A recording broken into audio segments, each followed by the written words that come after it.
네, 시장 클로즈업 시간입니다. 앞으로 시장 전망에 대해서 이분과 함께 이야기를 나눠보도록 할게요. 하나금융투자 투자전략팀장 이재만 팀장 나오셨습니다. 어서 오세요. 안녕하십니까. 네, 반갑습니다. 자, 일단 미국의 어닝 시즌 이야기부터 해볼게요. 은행권을 필두로 해서 어닝 시즌을 시작을 하게 됐는데 일단 평가는 괜찮은 것 같더라고요. 앞으로 미국 증시의 전망을 어떻게 보세요? 현재 미국 증시가 갖고 있는 PER이 2018년 최고 수준까지는 다 와 있는 상황입니다. 나스닥도 그렇고 S&P 500도 마찬가지라고 보시면 될 것 같아요. 이제부터 그래서 좀 실적이 중요해지겠죠. 밸류에이션 부담을 낮추려면 네. 실적이 개선돼야 되는 부분들이 있는데 스타트는 말씀 주신 것처럼 금융업종들의 실적이 괜찮은 편이었습니다. 그렇기 때문에 향후에 대한 기대감을 좀 갖게 되는데, 근데 미국 역시도 중요한 건 이제 IT 쪽에 관련된 실적들이기 때문에 이 부분은 월 말이라든가 다음 달 초까지 좀 이어지는 경향들을 갖게 됩니다. 아무래도 시장 자체가 밸류에이션 부담을 그동안은 좀 느낄 수 있다는 생각을 하면 네. 단기적인 좀 조정이 있을 수 있다는 생각을 기본적으로 좀 가져가실 필요는 있으실 것 같아요. 대신 아직까지는 IT 기업들이라든가 이런 쪽들이 추정치의 하향 조정 정도는 좀 멈춰 있는 걸로 보인다는 생각은 갖고는 있습니다. 그렇기 네. 때문에 다음 분기 실적이라든가 이런 부분들에 대한 기대감이 아마 이번 실적 발표를 통해서 끝남과 동시에 좀 생길 수 있다는 점 생각하시면 추가적인 추세 상승이라든가 이런 부분에 대해서 미국 증시는 좀 유효하지 않을까라는 생각을 갖고는 있습니다. 예. 알겠습니다. 미국에 대해서는 조금 긍정적인 시각을 주셨습니다. 그렇다면 중국은 어떨까요? GDP 발표를 앞두고 있는 상태에서 일단 어떤 식으로 발표가 될지부터 예상치를 밑돌 것이냐, 예. 아니면 좀 부합할 것이냐, 좀 웃돌 것 같다. 어느 쪽에 좀 걸고 계세요? 아무래도 이제 예상치를 부합하거나 웃돌 가능성이 좀 높다라고 생각하고 네. 있습니다. 하회 가능성이 그렇게 높지 않아 보이는 이유 중에 하나는 우선 전반적으로 통화량 지표들이 상당히 좀 개선된 게 눈에 띄는 특징 중에 하나라고 보시면 될 것 같고요. 두 번째로는 그래도 중국도 이게 체감 경기 지수들이 꽤나 선행 지표의 역할을 많이 하는 경우들이 많습니다. 그러니까 예를 들면 PMI 제조업 지수라든가 이런 게 아주 대표적인 예가 되겠죠. 이런 것들이 최근에 좀 반등을 하게 되고 전반적으로 좀 확장 국면까지 좀 들어오는 그 경향들을 좀 갖고 있기 때문에 예상치를 하회한다라기보다는 부합이라든가 상회 정도의 생각을 좀 하시는 게 어떨까라는 생각은 중국 경제 지표에 대한 생각을 좀 말씀드릴 수 있는 부분이 되는 것 같습니다. 그러면 중국의 중국 GDP 발표에 의한 우리나라 증시는 어떤 식으로 영향을 받게 될 것인가가 궁금해지는데, 자, 일단 이것부터 한번 짚어볼게요. 중국에서 GDP가 발표가 됐습니다. 거기에 따라서 이제 그 경기를 조금 더 힘차게 부양할 것이냐, 아니면은 이제 생각보다 좋은 경기 지표가 발표가 됐기 때문에 그냥 우리는 예전에 양회에서 승인됐던 그 내용 그대로 갈 것이다라고 하면서 증시의 상승 탄력이 어느 정도로 작용할 것인지에 대한 궁금증이 있거든요. 우선 중국 증시를 올리는 쪽에 흔히 얘기하는 약간의 세력이라기보다는 주체들은 대부분 다 소비재 쪽을 중심으로 한 외국인들이 그 가능성이 최근에는 많이 높아진 것 같습니다. 그래서 아마 그런 부분들은 솔직히 경제 지표에 대한 의존도보다는 향후에 이제 추세적인 성장성이라든가 이런 것들을 내부적으로 굉장히 많이 봤던 부분들이 있지 않을까라는 생각을 갖고 있습니다.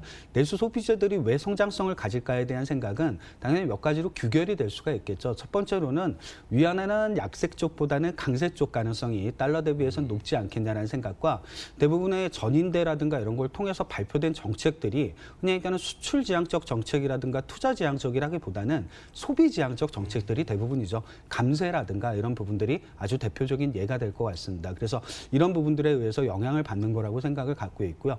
본질적으로 한국의 예전에 흔히 얘기하는 투자 관련된 중국 쪽 관련 업종들은 여기서 많은 수혜를 보기가 조금은 쉽진 않을 것 같습니다. 어느 정도 지수가 올라가니까 영향을 받을 수 있는 건 심리적인 부분이지 이전처럼 그렇게 실적하고 연결될 수 있는 고리들이 조금 많지는 않을 거라고 전체적으로 좀 생각을 갖고 있고요. 그냥 일반적으로 좀 중국이 좋아지고 위안화가 좀 강세로 한다라고 하게 되면 흔히 얘기하는 아웃바운드보다는 우리나라 쪽으로 들어오는 인바운드 소비들이 좀 늘어날 수 있다는 생각에 호텔 레저라든가 이런 쪽들은 좀 관심을 갖고 보시면 어떨까라는 생각은 갖고는 있습니다. 그럼 증시 전반적으로는 어떻게 보세요? 일단 말씀하셨던 것처럼 미국 시장은 좀 긍정적으로 보셨고 중국 시장에서도 중국의 소비 쪽을 좀 긍정적으로 보셨는데 이게 우리나라 증시에는 어떻게 연결될까요? 그러니까 지수 전체적으로 연결고리는 이제 반도체라든가 IT가 갖고 있습니다. 그렇기 때문에 반도체라든가 IT는 아무래도 중국 쪽의 영향보다는 미국 쪽 특히 IT 소프트웨어 기업의 투자라든가 이런 부분들에 의해서 영향을 받기 때문에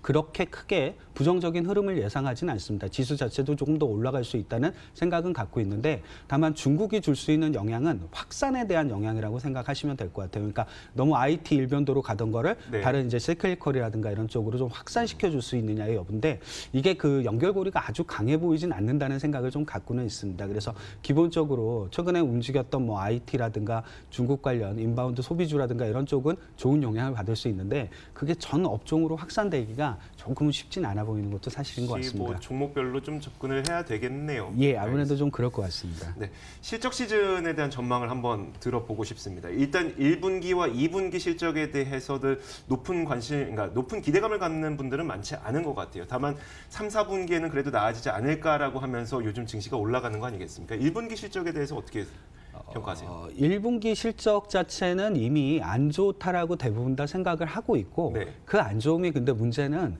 주가가 선제적으로 반영을 하면서 작년부터 빠졌던 부분들을 좀 갖고 있는 것 같습니다. 그래서 그 부분에 대한 생각보다는 말씀 주신 것처럼 3, 4분기에 대한 실적 또는 내년 1, 2분기에 대한 실적이 훨씬 더 중요해질 수밖에 없는 것 같습니다. 근데 이게 기본적으로 주식시장 자체가 약간은 낙관주의적인 거를 어느 정도는 갖고 있습니다. 특히 실적은 그런 부분들을 많이 반영을 하게 되죠. 그래서 지금 상황으로 보게 되면 올해 1, 2분기 실적이 가장 최악일 거고 그리고 올해 3, 4분기부터 내년 1, 2분기 정도까지는 실적이 분명히 좋아질 거라고 생각하는 게 어느 정도 좀 낙관주의들이 여기에 좀 가미가 좀 되어 있지 않나라는 생각을 갖고 있습니다. 이게 어떻게 보면 기저효과겠죠. 그러니까 올해 가장 최악의 실적 부분을 통과하는 게 네. 기저효과이기 때문에 이런 부분들이 지금 지수에 영향력을 주고 있고 앞으로 그 실적에 대한 레벨이 크게 다운되지 않는다면 그러니까 1, 2분기의 문제가 아니라 3, 4분기 실적들 또는 내년 1, 2분기 실적들이 크게 레벨 다운하지 않는다라고 하게 되면 지수도 실적을 통해서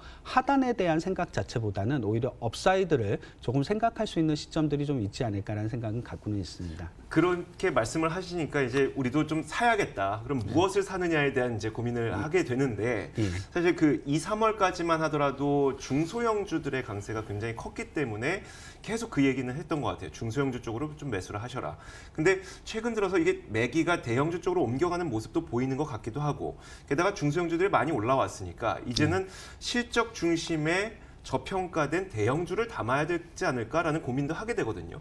상반기를 좀 전체적으로 놓고 봤을 때 지금 시점에서 좀 자산 배분을 하게 된다면 중소형주 쪽의 비중을 늘리시겠어요? 대형주 쪽의 비중을 좀 늘리시겠어요? 이게 최근에는 어쨌거나 철저하게 실적 시즌이나 비실적 시즌이 따라 네. 대형주와 중소형주가 이렇게 엇갈리는 경향이 굉장히 많이 나타나는 것도 특징입니다.